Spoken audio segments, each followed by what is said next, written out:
Good morning and good afternoon for those who are joining from the different part of the world. My name is Ajan Burumbaeva. I work for the IOM Legal Identity Unit. I will be one of the facilitators for this webinar along with my colleague Maria. So on behalf of IOM and UNHCR, co-hosted by both IOM and UNHCR, today's webinar will be dedicated to the overview of the regional interagency coordination platform for refugees and migrants from Venezuela, also known as the R4V coordination mechanism. IOM and UNHCR will be providing essential information regarding the important elements of the program, focusing on technical advocacy, sharing best practices and lessons learned from the program in Latin American countries, but with specific emphasis on Colombia and Peru. R4V program is led by IOM and UNHCR and is designed to support member states in Latin American countries in responding to the unprecedented outflows of refugees and migrants from Venezuela. Only in 2021, there were more than 6 million of Venezuelan refugees and migrants who left Venezuela. And the program has been implemented in 17 countries who are committed to host the refugees and migrants from Venezuela, among which Colombia and Peru are considered to be the biggest destination and transit countries. In Colombia, for example, there are more than 1.8 million refugees and migrants from Venezuela, and in Peru, it's about 1.2 million. Within the framework of the R4V program, IOM and UNHCR are jointly coordinating the interagency efforts established within the program, but also they're jointly leading several clusters of the response program, included but not limited to the protection, humanitarian transportation, shelter, education, etc.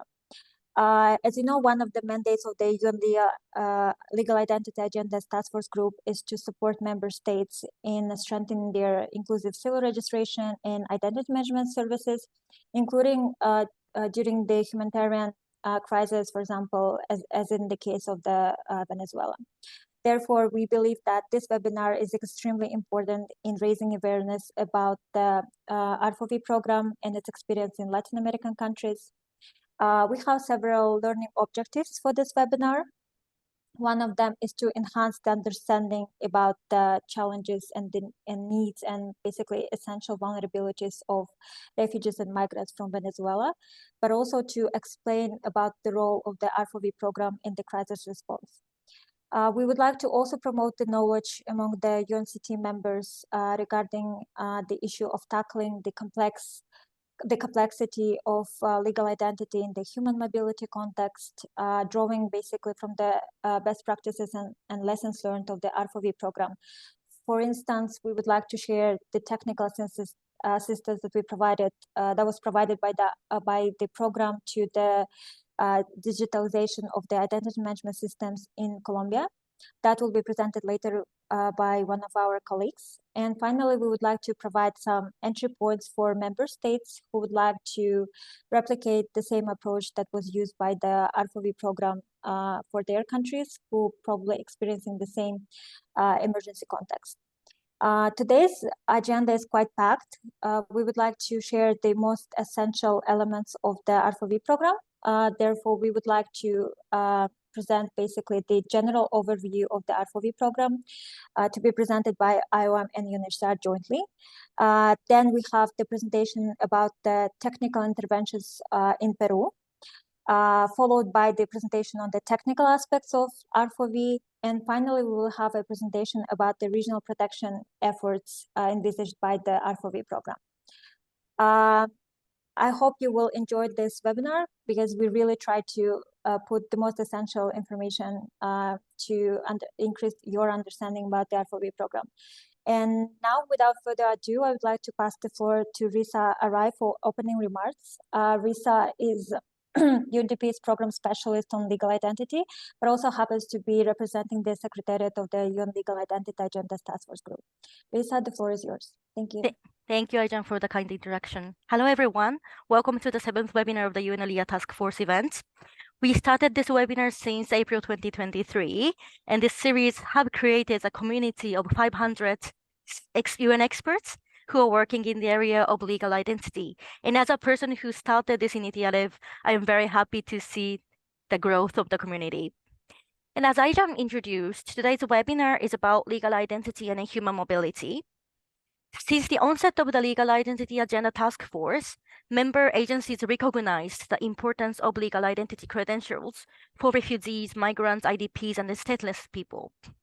Individuals fleeing violence and conflict often leave with nothing but the clothes that they are wearing, lose their possessions, including their identity documents, as they move, or do not possess identity documents in the first place due to prevailing vulnerability or discriminations based on gender or membership of a minority group. So especially for those vulnerable population, lack of legal identity can deny people protection before the law. It leaves people at risk of violence and exploitation from criminal enterprises, including trafficking in human beings. Most criminals involved in trafficking in human beings, for example, immediately confiscate their identity documents of their victims, making them highly vulnerable before the law in a foreign country. And lack of legal identity may also increase the risk of statelessness, as birth registration documents the fact of the birth, which are also the facts that determine which nationality rules apply and therefore which nationality the child receives. The increasing number of displaced people worldwide demonstrates the necessity of identity solutions that work across borders. This understanding led to the inclusion of the refugee issues to the operational definition of a legal identity, which was agreed by the UN agencies and the World Bank. So I quote, "In the case of the refugees, member states are primarily responsible for issuing proof of legal identity. The issuance of proof of legal identity to refugees may also be administered by an internationally recognized and mandated authority." But we all know that this definition is not enough at all to address the complexity of the human mobility and the legal identity challenges. And there's a general consensus among the task force team and the wider UN that we need to do more on this topic. So I am very look forward to having today's discussion as the first deep dive session on legal identity and human mobility. And with that, I close my remark and hand it back to Aijam. Thank you. Thank you, Risa, for your speech. Now, I would like to pass the floor to our first presenters, Mr. Zachary Thomas, head of the Interagency Coordination Unit of IOM, and Mr. Philippe Sachet, Senior Interagency Coordinator from UNHCR. Thank you so much. Good morning, dear colleagues. My name is Philippe Zacher, and jointly with my counterpart, Zachary Thomas, will be providing a bit of a background into this R4V mechanism. It's not really a program, but it's a space, it's a mechanism, while led and co-led by IOM and UNHCR, benefits from its interagency nature, benefits from its neutral character in bringing together partners to provide assistance to people on the move. Next slide, please. So as was already mentioned by the colleagues, we'll be providing a bit of an overview of R4V. What is it? How does it collaborate? Who does it collaborate with? What is it for? Before the colleagues from the various regions or countries from the region will provide us with more technical contributions. Next, please. As was mentioned at the onset, R4V, an interagency coordination mechanism that was put in place in 2018, pursuant to directions of the Secretary General and recognizing the coordination mandates of IOM and UNHCR, covers 17 countries. 17 countries that are quite diverse in their geography, in their political and socioeconomic landscape, ranging from Mexico down to the tip of Patagonia in Argentina, from the Galapagos across to the Caribbean, a very broad geographic scope, now currently hosting more than 6.5 million refugees and migrants from Venezuela. That's more than 85 or 84% of the entire displaced population from Venezuela, roughly 7.7 globally. As those numbers identify or underscore, it's the largest displacement in the region in modern history, and presently, sadly, the second largest displacement that is observed across the region. Yes, it was initially, and as the name suggests, identified and put in place to respond to the situation and the needs of refugees and migrants from Venezuela. And when we're talking about refugee migrant responses and corresponding data, we normally talk about those who are stationary, who are in their country of destination. And in most countries around the world, you see refugees, migrants going from country A to country B, and then usually they stabilize there. What we've seen, however, in this region, and now obviously also in other parts of the world, is onward movements, secondary onward movements of these populations as they try, sometimes fail, try again to stabilize, to integrate, to be included within their host communities across the region. Those are what we consider in-transit populations, meaning they transit through one or other countries in various directions, north-south, east-west, vice versa, from country of origin to a country of intended destination, and at times also backwards. We have particularities in the region, in particular as it relates to the border regions around Venezuela, in particular with Colombia, where people leave their country briefly for a week, for a month, for 2 months, to access services, in particular education and health-wise, in neighboring communities, notably along the border of Colombia. Those are what we refer to as pendular populations, because then they go back into their country and they go back and forth and back and forth.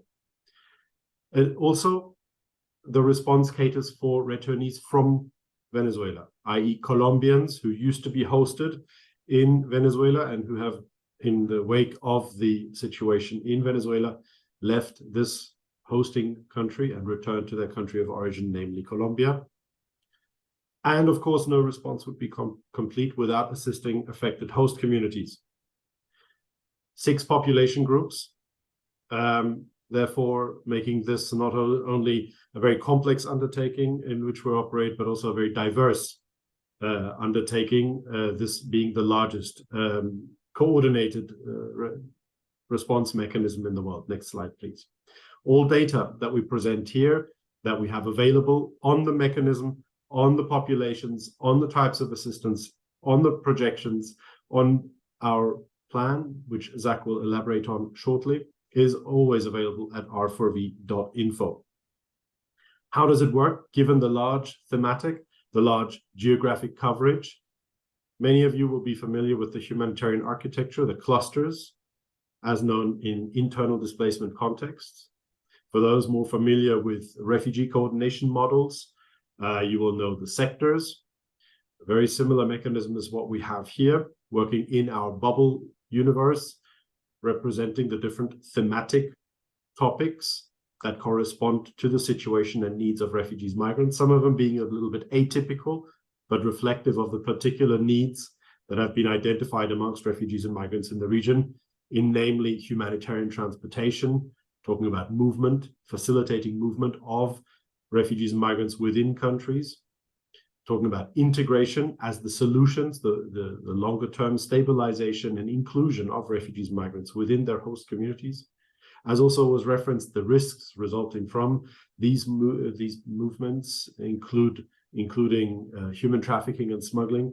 A dedicated subsector under the realm of protection is also one of the typical characteristics of this thematic bubble universe that is implemented at regional and national levels across the 17 countries. We're currently working with 228 appealing partners, organizations who are part of the response plan. There are several hundred more as implementing actors across the region.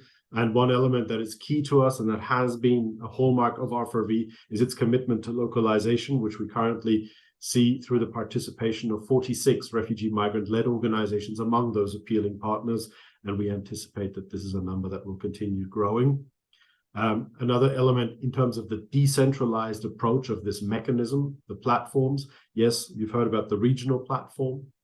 Since it makes very little sense for Zach and me to discuss distribution of NFIs in the outskirts of Santiago de Chile, based in Panama, the mechanism is also geographically decentralized, working with national platforms in the largest host countries, and sub-regional platforms covering sub-regions, including the Caribbean, Central America, Mexico, and the Southern Cone. Next, please.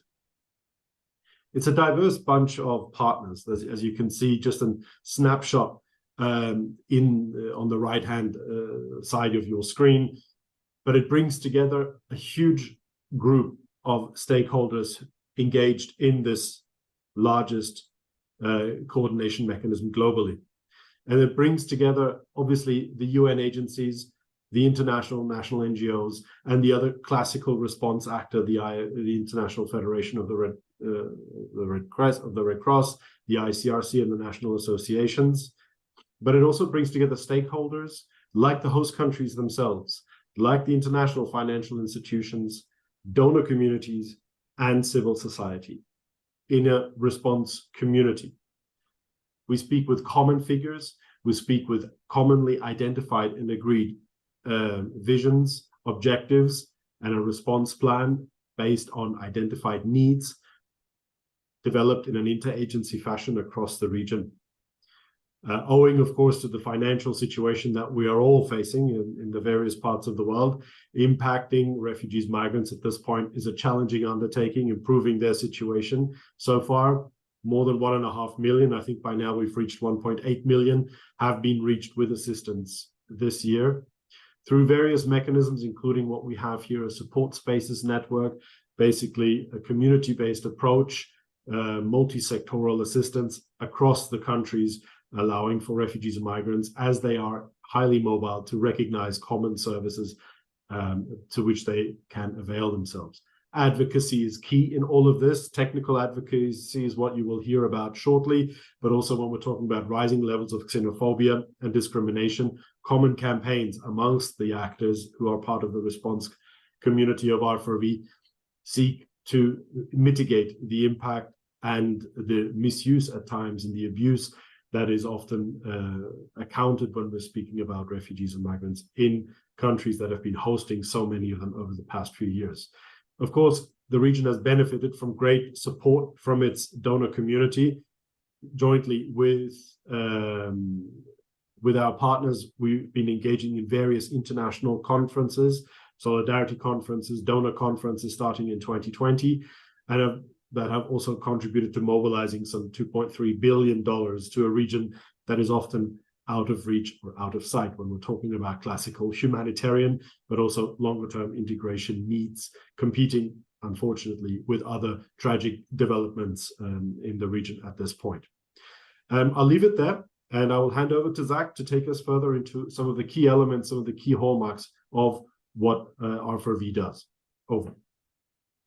Thanks, Philippe. No, just very quickly, because just to pass on to the technical experts. And for the R4V, we have two kind of main foundational documents that we produce each year.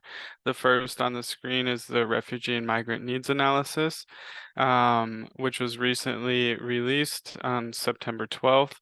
This is the all-encompassing document that discusses in various details the needs of refugees and migrants from Venezuela, both those in destination and the other populations on the screen that you can see on the image on the right.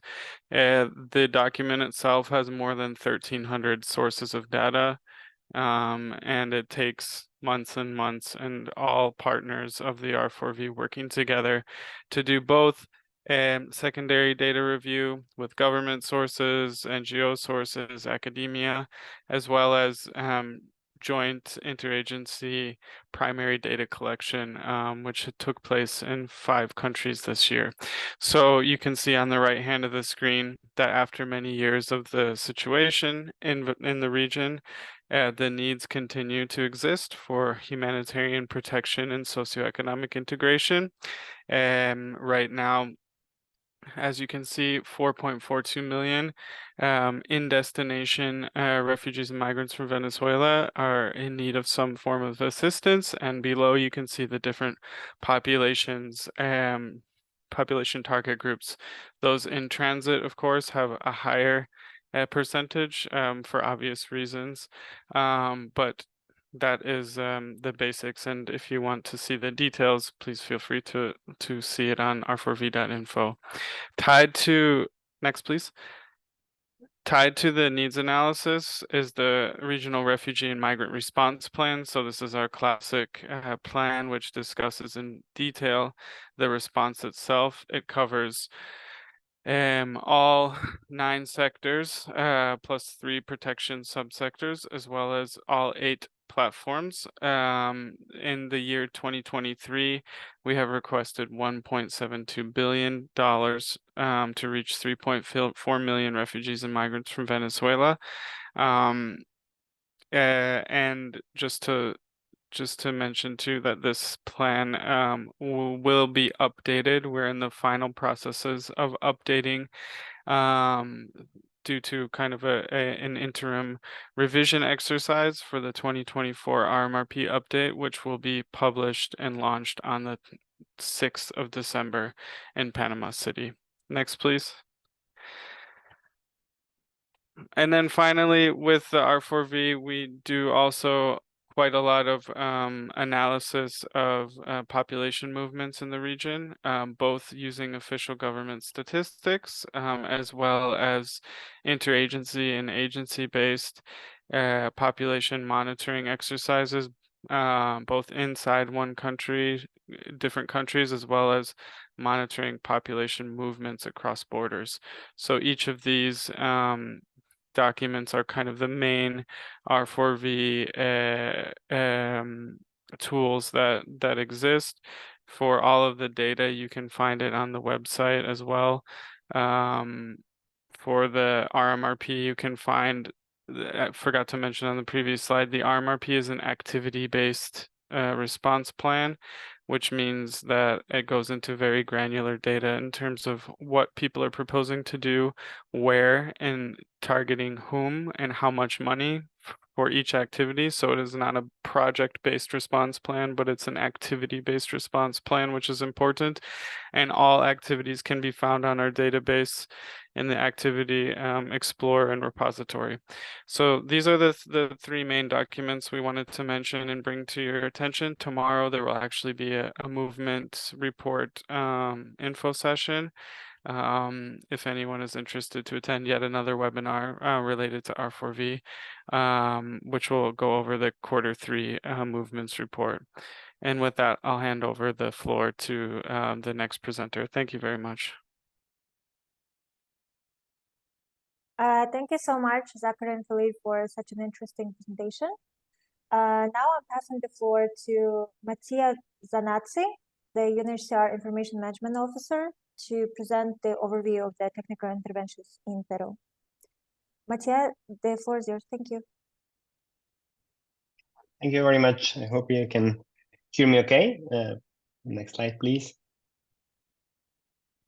I think there might be, yes. So just as an overview of the work that has been done at Peru level on regularization, documentation, access to legal identity from GTRM. GTRM is the national coordination platform under R4V in Peru, led by UNHCR and IOM. Currently, more than 100 member organizations of the GTRM that include, beside UN agencies, but also NGOs, civil society organizations, and donors are making part of this platform.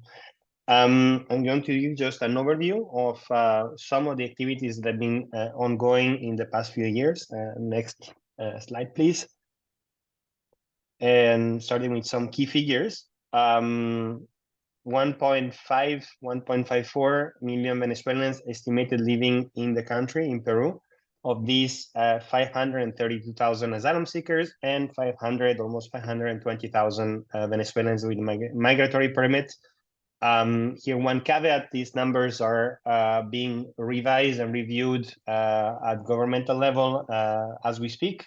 So we expect a few revisions coming over the coming weeks and a slight reduction in overall population figures. These are estimates based on administrative registries. So as these registries are updated, our estimates get updated as well. That's part of the work that has been ongoing and will continue to be ongoing with governmental partners. And here, two key partners in that sense are, on the one hand, the Ministry of Foreign Affairs of Peru, under which the Special Commission for Refugees operates, so the whole asylum system in the country, and on the other, the National Superintendents for Migrations, Migraciones, that handles all the migratory flows, migratory permits in the country. So those are the two main kind of institutions, but also the two main databases, the two main registration systems with which we work in the country. Next slide, please. And here, sorry, there will be a bit of clicking to be done. So yes, we can stop maybe here okay. So challenges faced by refugees and migrants to access territory and to access documentation. So first, I think the first kind of factor that had an impact in terms of regular entry flows into the country was the introduction of a humanitarian visa in June 2019. And here the first chart up on the top right shows the entry and exit regular flows into the country. We see this big increase. So starting from January 2017, particularly end of 2018, first half of 2019, and then we see this big drop. That was the introduction of the humanitarian visa. Then the flows go even lower during the COVID-19 health emergency. But the introduction of this visa in Peru, but also in Ecuador and Chile, has really been the main factor influencing flows and moving a lot of these flows to irregular flows. The other factor has also been restrictions in accessing the asylum system. Since 2020, the asylum system in the country has been partially closed. So it's not closed, but it's a much more tortuous kind of process to be able to apply for asylum in the country, and that is also reflected in the figures, as we see in the chart at the bottom right. The number of asylum seekers in the country has remained stable since 2020. Well, we had very big increases, particularly in 2018 and 2019. Other challenges: renewal of identity documents from Venezuela. 40% of Venezuelans surveyed in 2022 reported having either expired or no identity documents. The renewal of identity documents from Venezuela, particularly passports, can be a long and sometimes costly process. Another challenge: access to residency permits in the country. Here again, almost 40% reported having no migratory permit, no migratory residence to live in the country, which is also bring its own, and we're going to see a bit later also, its own challenges in terms of access to rights, access to good living conditions. And the last point that was also mentioned at the beginning is the birth registration. This has been also part of the focus of the support that has been provided, particularly during the pandemic period. All Venezuelan children that were born to be registered with the authorities in order also to gain their own identity document in the country. That has also been a challenge in and of itself. Next slide, please. These are the challenges, the work that has been done here again, UNHCR and IOM, but also several other partners that are collaborating under the GTRM R4V in the country, working with institutions to support legal identity and ensure access to rights. And this, the main point here is the regularization initiatives that I'm going to talk a bit in the coming slides that have been implemented over the past years in the country. Here the photos to the right are of MOUs of agreements that were signed by UNHCR, by IOM with the National Superintendents for Migrations, to formalize this kind of support at both technical and financial level. Another focus has been the strengthening of administrative registries. I mentioned before, administrative registries, the databases of the CPR, of the Special Commission for Refugees, and of Migraciones are the two main sources for a population that we have available. So a lot of work has been done also to strengthen these registries. Particularly tied to the work of the GTRM is the active participation of governmental ministries. The Ministry of Education, the Minister of Health are part of the R4V coordination structure. They coordinate working groups within the GTRM on health, on education, on nutrition, and that has really also helped a lot to interact with these ministries, to work, to share data, to receive data, to be able to improve the analysis in terms of access to all these kind of services. And lastly, part of the work also includes strengthening the links to already existing coordination initiatives within the government itself. Peru has a governmental roundtable on migration that has been active for several years. So that has been a key counterpart within the government for R4V, and the link with that has been really key also to push for a lot of different activities and initiatives. Next slide, please. Now, in terms of support, practically speaking, to the asylum and migratory system, again, here, the two institutions, the Special Commission for Refugees. Here, the support has been a lot on strengthening case management, registration, and access to the asylum seeker, the asylum system.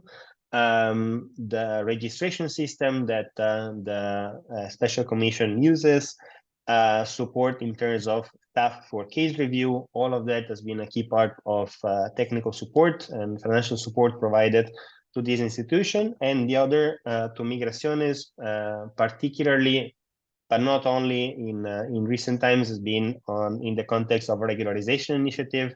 So here again, technical financial support, but also collaboration in terms of rehabilitation or the establishment of registration spaces for these regularization initiatives. Sorry.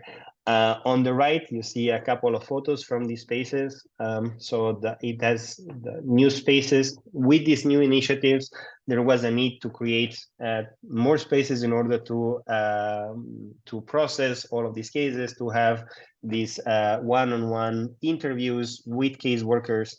So a lot of that has also been creating these spaces and ensuring that they were fully equipped, that there was staff assigned to them. And it also included analysis in terms of how all of these could be improved, could be strengthened, and how more people could be reached through these kind of initiatives. Now, on these initiatives, we go to the next slide. There have been a number of these over the past years. The first of these was called the PTP, the PTP, Temporary Residency Permit. This was implemented a few years ago. It was valid for all persons. It was a permit specifically valid for persons having entered the country by the 31st of October 2018. It was a very successful initiative in that sense. We had more around 440,000 PTPs as that were delivered to Venezuelans living in the country. New initiatives, kind of a follow-up to that, was a new temporary residency permit called CPP, which is Carnet Temporal de Permanencia.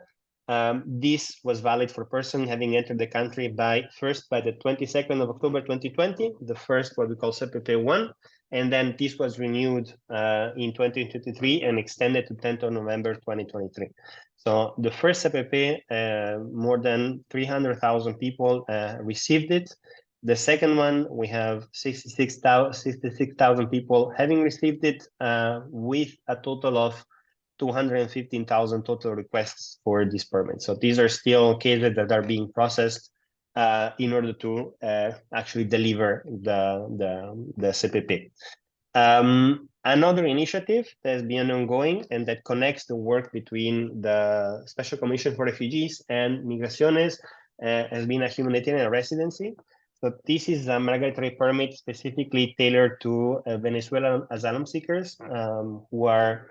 It's a process that is handled directly within the government. So asylum seekers registered in the country are processed and approved, and can receive a migratory permit that allows access to certain services within the country. So almost 30,000 people have received this CMH within the country, and this is still open, is still being processed. The work here is being done entirely between the Ministry of Foreign Affairs and the National Superintendence for Migration.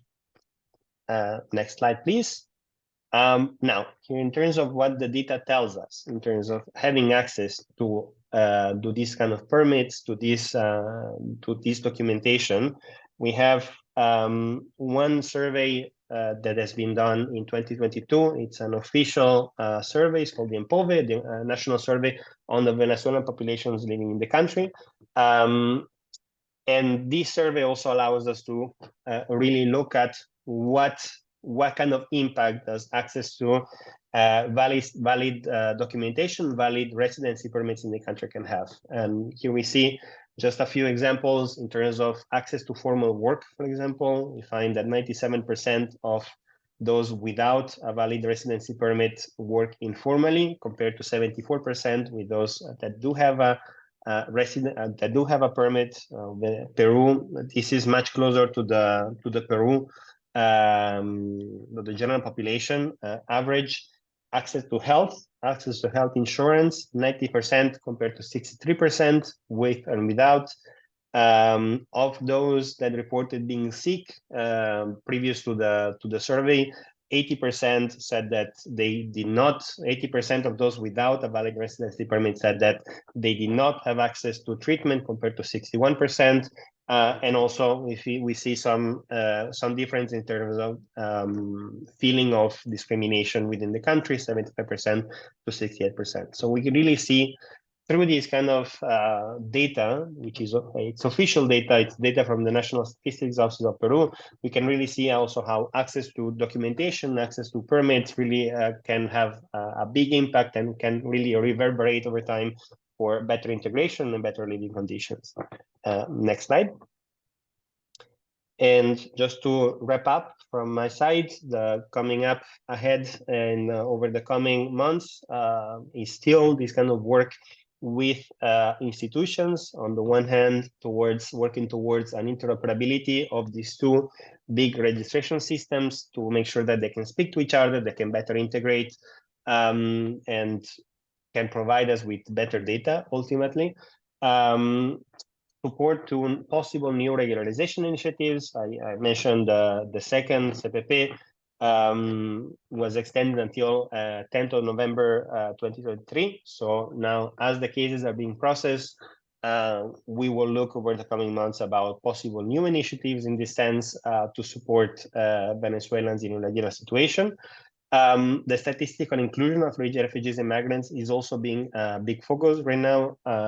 Besides this national survey that was implemented, there's another one that is being planned for 2024, and in 2024 Peru will have its new census. So also there will be some work revolving around making sure that refugees and migrants can be included and can be really identified through this new census. And lastly, the cleaning also of administrative registry. So really the strengthening of these very important sources of data.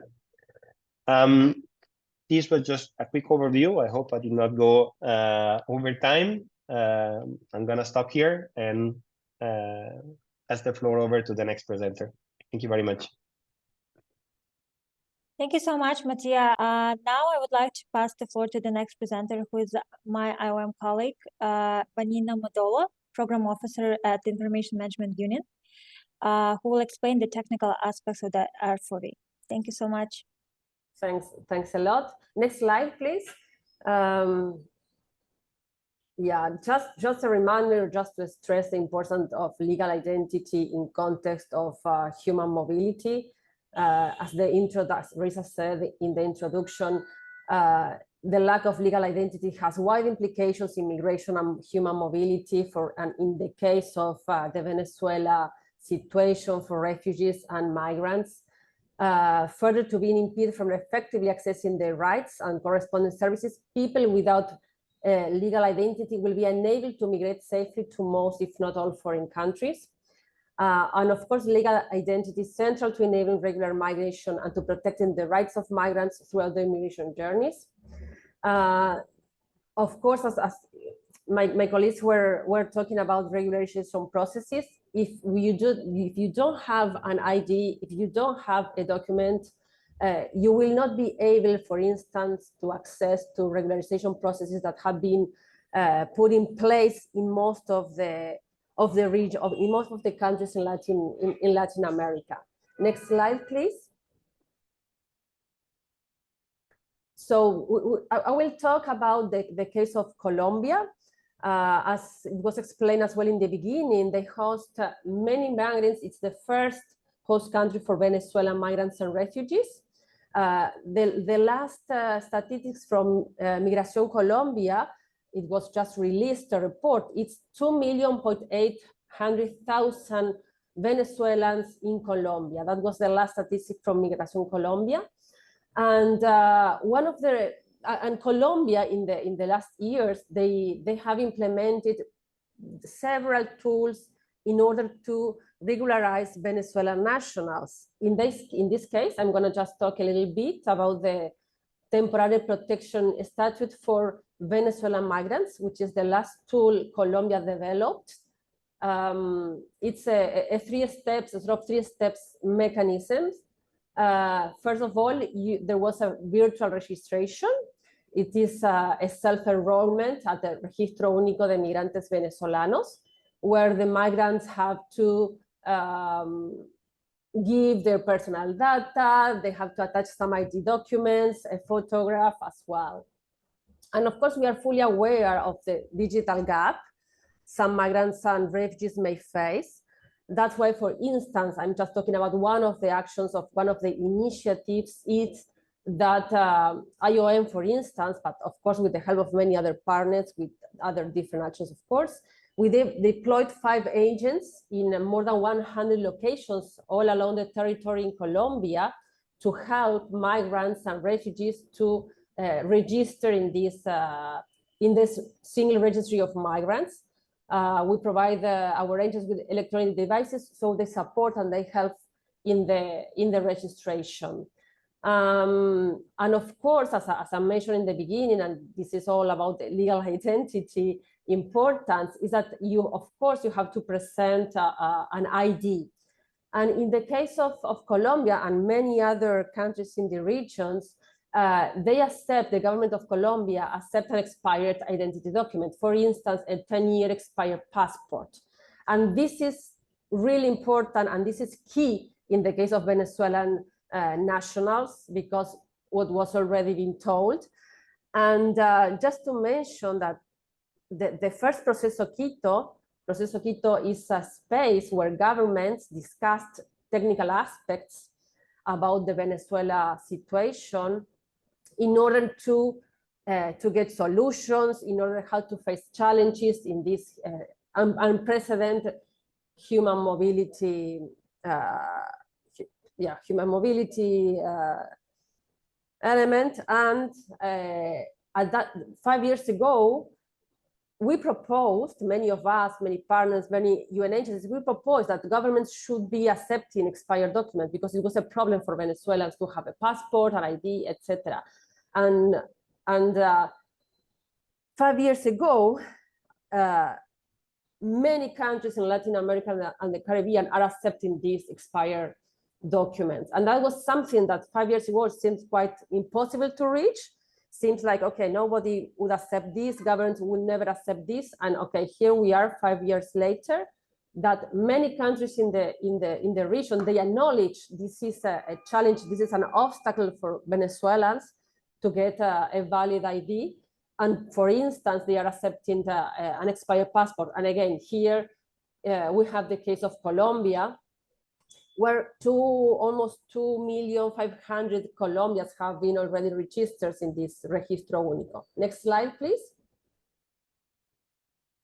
The second step to get this temporary protection status was biometric enrollment, where biometric data was collected and validated by the government, and there's more than 2 million people who reached this step or who was able to finalize this step. And then you get the Permiso por Protección Temporal, the PPT, which is an identification document that gives a Venezuelan the right to stay in a regular manner in Colombia. And it's a 10-year residence permit. It's not a 2-year or 1 year as in many other countries or in many other mechanisms. It is a 10-year residence stay that allow them to work, to travel, to study, and so on. It's not just a residence permit, it's allowed to do and to continue and to have a life in Colombia. And here you have the statistics. Almost 2 million of them have been already approved. So we have almost 2 million people with a PPT. Almost as well, 2 million were printed, and 800,000 people already get the PPT. It was already delivered to them. And for instance, there were some activities organized in main cities in Colombia in order to deliver these residence permits, the physical thing, this physical ID to them. And of course, you have all this information in the Migración Colombia, and of course in our R4B site. Next slide, please. This is the case of Peru, which Mattia already explained about it, and I'm gonna mention that this Carnet de Permiso Temporal de Permanencia was started issuing in October 2020, as Mattia said. It gives you 2 years of regular status and work for all foreigners who enter Peru regularly or that had permits expires before that date. And it was already extended 3 times, I think it was 3 times, until now the 10th of November. And now one recent modification or a new procedure was developed, which is the change to other migratory status.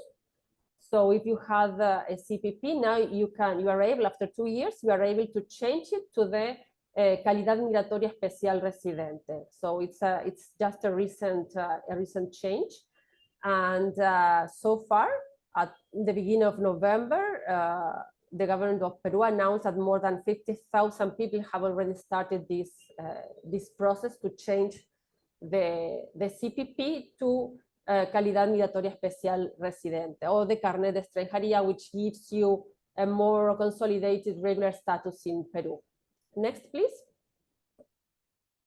And here is like some technical aspects or some concrete steps that migrants and refugees have to follow in order to get a regular status.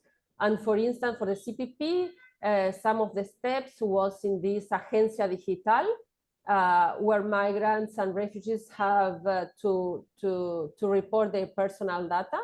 And this is one thing that I always tell, or that I like to stress or to say about the pandemic. Yes, these virtual offices and all these digital improvements and introduction of digitalization into these processes has been really good. It's a one thing or a positive thing from the pandemic, that these things, these measures that had to be taken in the COVID crisis still remain, and of course it's more efficient for everybody. It's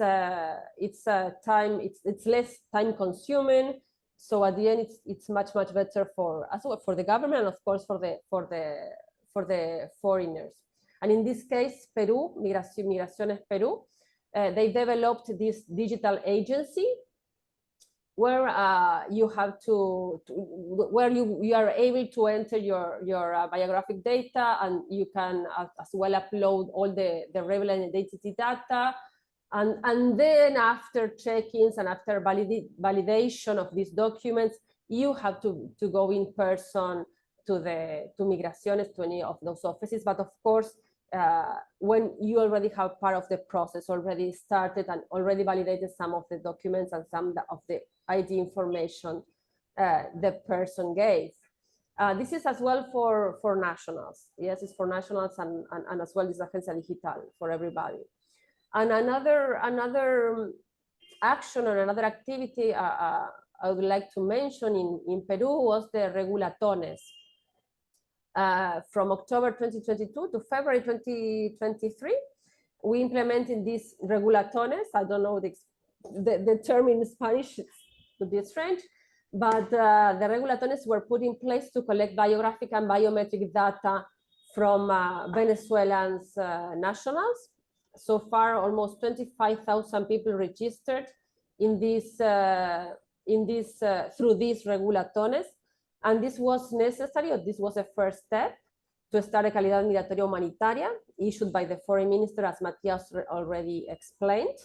And it was important because here everybody was on board. I mean, of course, we work with the government, we work with other UN agencies, we work with other partners. I mean, everybody's on board, ONGs, migrants organizations, to help in these regularization processes.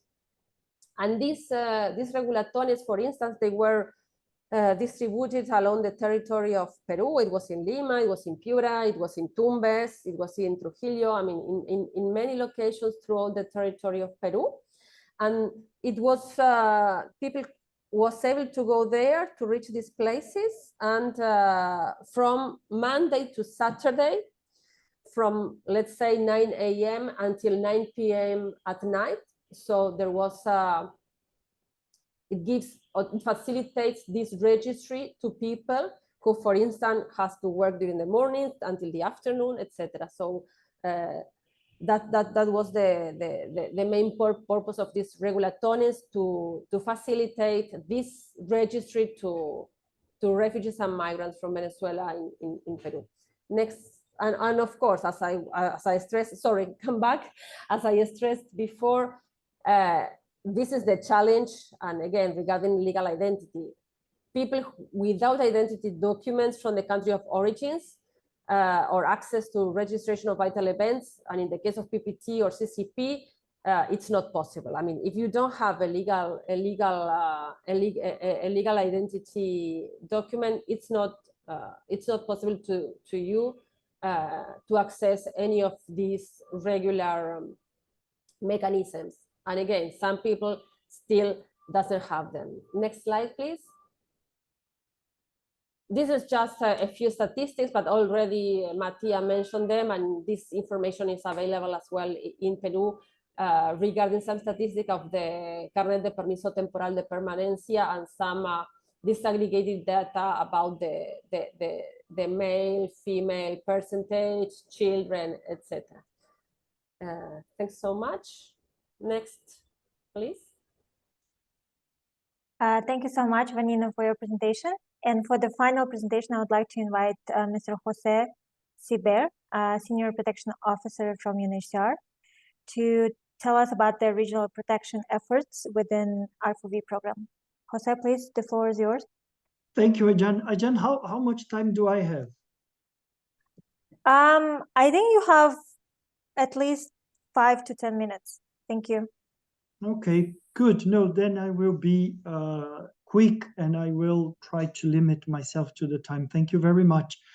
Well, first of all, I think that you've heard up to here not just the coordination response framework we have in the region to respond to Venezuelan refugees and migrants, but you have also heard several different initiatives aimed at ensuring those Venezuelan refugees and migrants do have a valid, not just a piece of identity, but also a document, be it as a refugee, an asylum seeker, other legal stay arrangements, temporary protection under the different regularization efforts being undertaken in countries such as Colombia,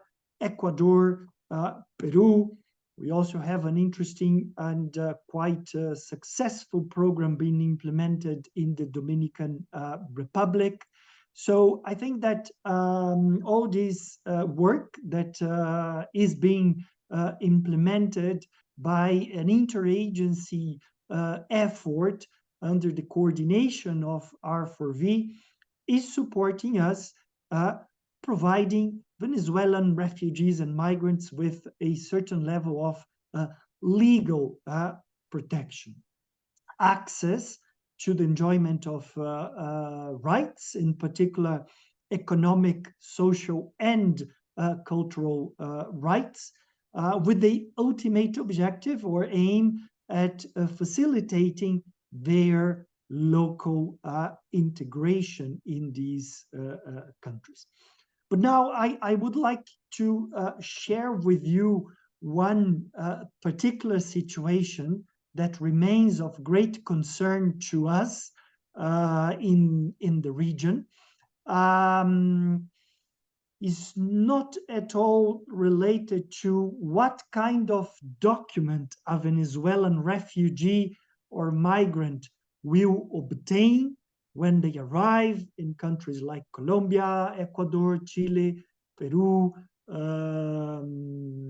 in the context of the Caribbean, or in countries such as Brazil. It relates more, and maybe we can go to the next slide, Ajan. And I have only 2 slides, so I promise to be short. Thank you very much. I think what I wanted to talk to you is basically focused on 3 situations.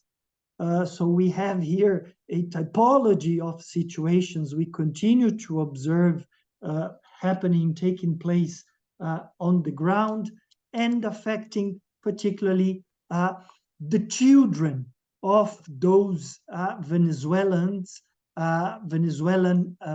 refugees and migrants being born outside Venezuela in the context of different host countries. Those challenges relate to their access to a legal identity, the challenges relating to access to birth certificates, if they have any type of birth certificate, then challenges relating to registering that birth certificate in a context where out of the 6.5 million Venezuelan refugees and migrants that my colleagues Zach and Philippe initially shared with you, it is estimated that at least 36% of those 6.5 million people have not received, are not enjoying, didn't have access to any type of document, be it as an asylum seeker, refugee, under any of the regularization programs that our colleague Vanina has shared with you. So without having those documents, the challenges I'm referring to here becomes even more serious, even more complex. The risk of them becoming stateless is increased by someone considered to be a stateless person. I refer to someone that has no access to a nationality. So no state is in a position to recognize that individual as a national of that state. So let's go into these three practical situations we continue to observe, and then I will make a few final conclusions in relation to how that situation, how that protection risk, if you like, and it is quite an enormous protection risk, is perhaps becoming more and more complex in the region.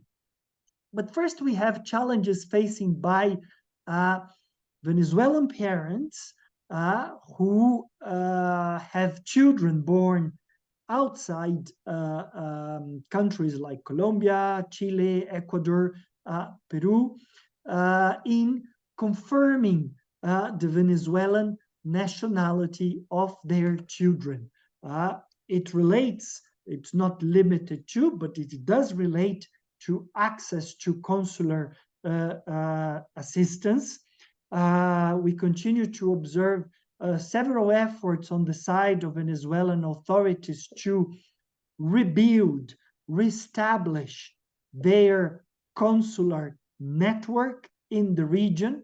If you remember well, it is recent that countries in South America have reestablished not only diplomatic relations with Venezuela, but also consular relations with Venezuela. Therefore, it is an ongoing effort, especially on the side of Venezuelan authorities, but also host countries.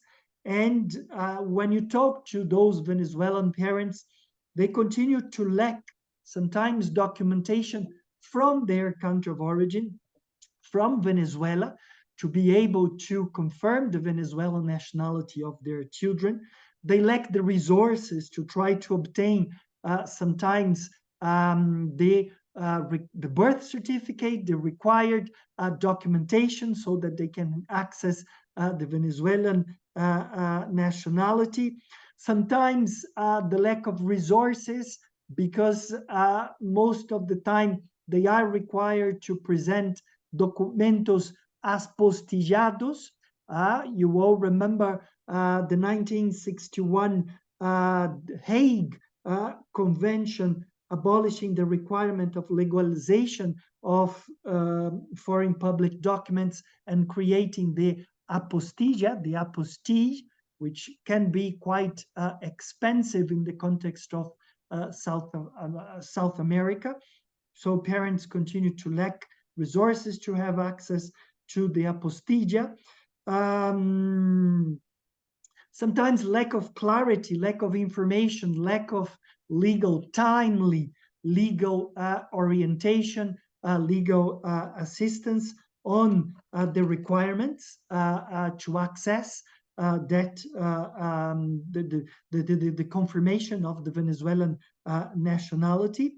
As I mentioned, the limited number of Venezuelan consulates in the region, and sometimes, I think this is something that is becoming much more serious now.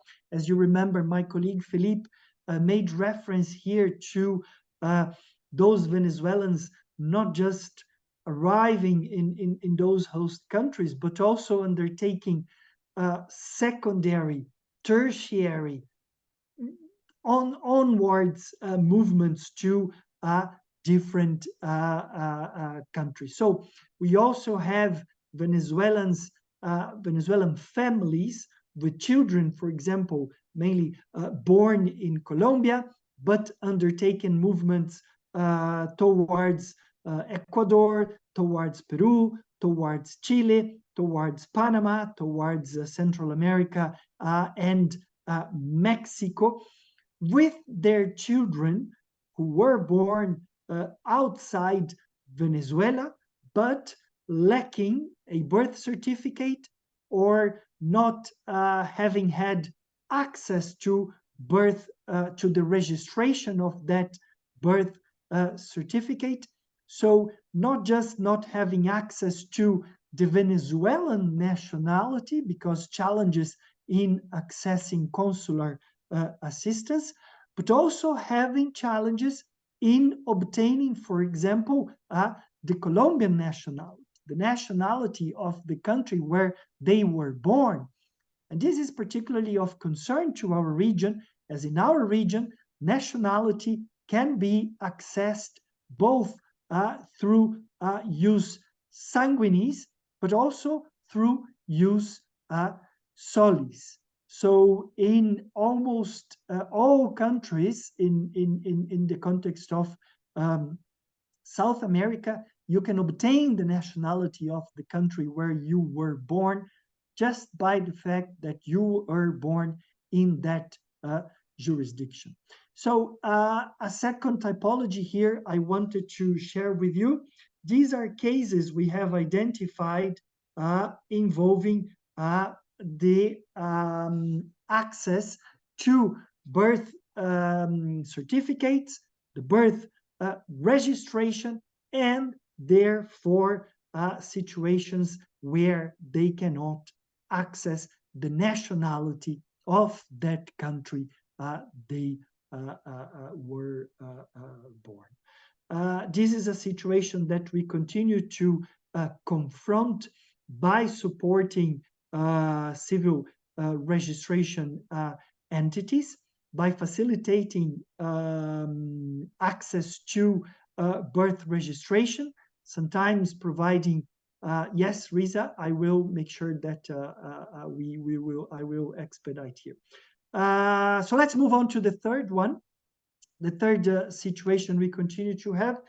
And this relates mainly to a situation in Colombia, where children of Venezuelan parents continue to face problems because after their children were born in Colombia, they undertake onwards movements without a certificate of live birth, un certificado de nacido vivo, as we say in the region.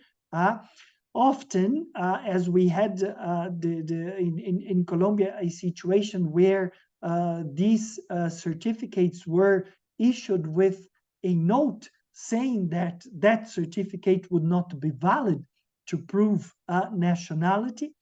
That situation is being now confronted with Childhood First, Primero la Niñez initiative in Colombia, whereby through a decree in Colombia, that annotation is no longer being written in those certificates.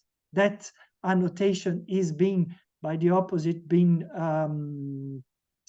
replaced by a notation saying that that certificate is actually valid to prove nationality. That initiative, I think that until now, more than 100,000 children have had access to at least the Colombian nationality, therefore preventing the risk of them becoming statelessness. Also because, as I mentioned, under the first type of situation, that they would also face difficulties in obtaining their Venezuelan nationality. But let's move on, John, and let's just go to the second slides. I just wanted to point to two different regional initiatives we continue to undertake, especially with the support of UNHCR. First of all, working closely with the General Assembly of the Organization of American States, where we continue to have resolutions being yearly adopted by the General Assembly on the prevention of statelessness, particularly by promoting access to universal birth registration, giving us the space, the operational space, the legal space, so that we can engage with national birth registry institutions in making sure that all these obstacles are overcome by training, by technical assistance, by the strengthening or the expansion of access to birth registration, especially for those Venezuelan parents lacking sometimes the required documentation. I also want to point to you, and I will put the link here to a regional study conducted in the region on late birth registration, the issuance of nationality documents, and how we continue to confront the risk of statelessness in our region. You will find all these details and much more appropriate legal terminology there in the report. But I should not finish before pointing to Klarciev. Klarciev is the Latin American Council, Latin American and Caribbean Council on Civil Registration, Legal Identity, and Vital Statistical Information. It is the regional body congregating all national civil registration entities. We just I think it was last Friday, my colleague Fernando Bisaco, who's also here with us, a colleague from UNHCR, was in Lima when a new declaration was adopted by this quite important regional council, again, giving us the political space, if you like, but the legal space, so that we can then go and discuss how to overcome these challenges in a national context, working so that very much focused on the children born out to the 6.5 million Venezuelans we have now in the region.